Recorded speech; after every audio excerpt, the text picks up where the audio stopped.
সাভারের চামড়া শিল্পনগরীর সমস্যা সমাধানে উদ্যোগ নিতে অর্থ উপদেষ্টা সালেউদ্দিন আহমেদের প্রতি অনুরোধ জানিয়েছেন উদ্যোক্তারা। রবিবার সচিবালয়ে Bangladesh finished leather goods and footwear exporters association এবং বাংলাদেশ ট্যানার্স অ্যাসোসিয়েশনের নেতারা এমন অনুরোধ জানান। তাদের অভিযোগ, সাভারের চামড়া শিল্পনগরী পুরোপুরি প্রস্তুত না হওয়ার পরও মালিকদের সেখানে নিয়ে যাওয়া হয়েছে।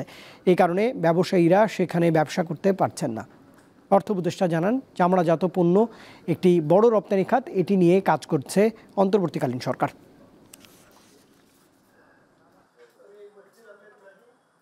তাদের নানাবিধ সম্ভাবনা আছে, সমস্যা আছে, এইগুলো নিয়ে আলাপ করি। মোট কথা আমরা চামড়া শিল্প এবং চামড়াজাত দ্রব্য ফুটওয়্যার থেকে শুরু করে সেটা সম্ভাবনা এবং এক্সপোর্ট, এটা যেন একটা বড় একটা এক্সপোর্ট এসের সেক্টর হিসেবে পরিগণিত হয়, সেই ব্যাপারে আলাপ করি এবং এটার সম্ভাবনা আছে।